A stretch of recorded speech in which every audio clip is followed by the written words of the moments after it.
Lesson 22. How to Make a Million with Mutuals. Investors Business Daily's founder and chairman Bill O'Neil has a distinctly different outlook on mutual funds compared to his views on individual stocks. What do you think of mutual funds? Mutual funds are the best investment medium ever produced for many individual investors. They are easy to use and widely accessible for individual sale, as well as through corporate and government retirement programs. One reason for their popularity is their relatively low cost. By pooling the assets of many people, funds achieve economies of scale that cut their cost of investing while generating substantial long-term returns for their investors. A diversified U.S. stock fund is always the first-class way to go, in my view. I don't want bond funds, income funds, balanced funds, industry funds, or foreign funds. You simply can't know all you need to know about all different types of funds. Also, because a majority of the real growth occurs in the companies traded on the U.S. exchanges, why not concentrate on funds that invest in companies you know about and are familiar with?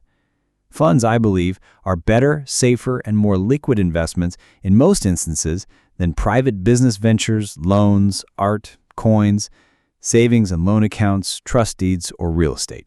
Which type of fund do you prefer?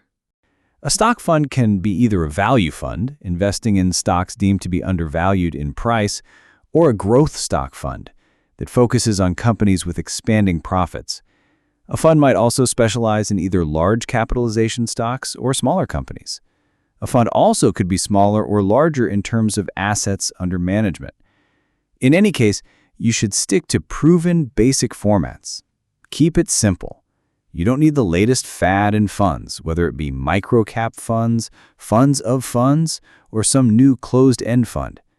The fund you opt for doesn't have to be the absolute hottest performer for the year. You should do well if you check out an A+ or A-rated fund in Investors Business Daily's mutual fund tables. Investors Business Daily's 3-year performance rating grades all funds on a scale from A+, representing the top 5% of performers, to E, the laggard performers.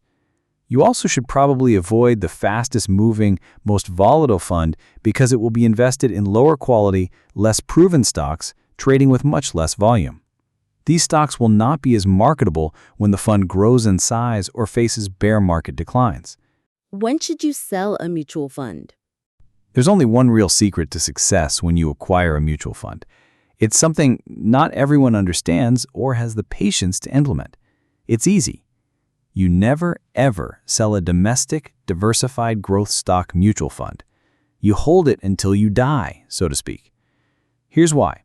A 200-year logarithmic chart of the U.S. stock market averages proves that the U.S. market has continually grown as our population, economy, and standard of living has continually increased. I've included a logarithmic chart on the next page for you to see. This natural rate of growth actually accelerated after we were victorious in World War II. We've come through wars, recessions, depressions, you name it. Our system of freedom and opportunity has proven to be the most successful in the world. Invention and innovation continue to drive our unparalleled advances. Many people, out of fear or lack of information, constantly underestimate the depth and strength of the U.S. system, its people, and its economy. As with everything, you can expect to have some down years with your mutual fund investments. However, this is really irrelevant because a professionally managed, diversified portfolio will in time recover and rebound along with the economy.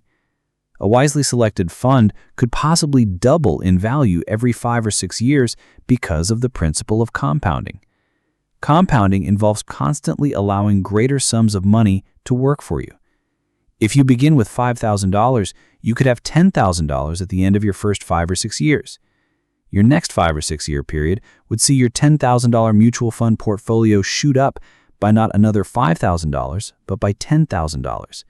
And the following period could see your $20,000 swell to $40,000 and then $80,000, and so on.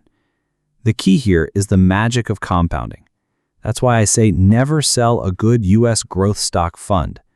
The compounding will make you a mind-boggling fortune if you simply have the sense to make your fund a permanent investment.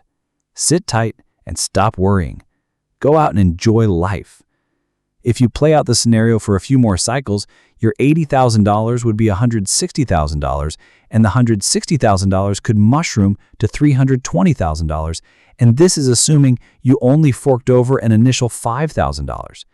You would make even more if you added money every month or every year, plus added extra to your fund during each bear market sell-off.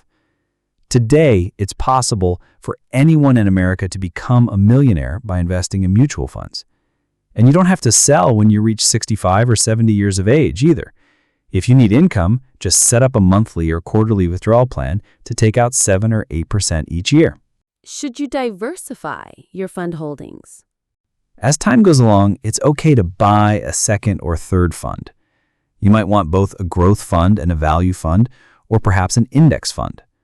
However, you don't need to diversify among 8 or 10 funds, because in most cases, it will serve to water down your total return by 3 or 4% per year.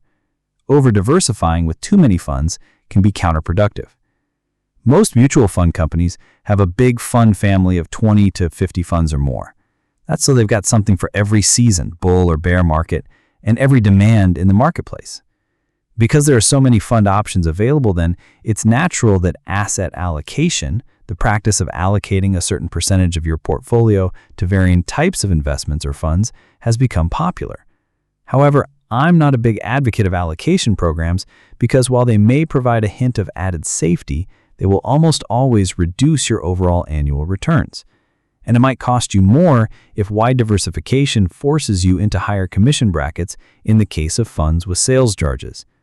Also, along with allocation comes the recommended switching to more of a certain category and less of another. These switches have not improved performance over time. My guess is that you will blow another % or 2 on all of this messing around. Why? Because historically, most industry officials aren't truly experts at forecasting market tops and bottoms or trend shifts. Also, I wouldn't agonize over whether the fund's management fee is low or high, or whether its portfolio turnover rate and commissions are low or high. A strong net performance record is the bottom line, regardless of fees or trading activity. If you're going to have a hard operation, would you search out and go with the physician quoting the cheapest fee? And I also wouldn't switch out of a fund just because it's grown large in size. Perhaps size could turn out to be an advantage in the age of investing in larger capitalization stocks. Those people who still own Fidelity Magellan or Janus Fund are still compounding their profits, and both were up more than the S&P 500 during the late 1990s. If you liked the video, please click the like button below and subscribe the channel. Summary. 1. A diversified U.S. stock fund, whether growth or value, is your best choice. Choose funds with an A or A+ rating from Investors Business Daily. They are the best performers over a 36-month period. 3. Never sell a domestic growth stock mutual fund. Hold it and watch its growth compound over the years ahead. 4. Don't buy too many funds. Extensive asset allocation will just dilute your overall returns. 5. Compounding over the long term is the key to making $1 million in mutual funds. Where should you start investing in mutual funds?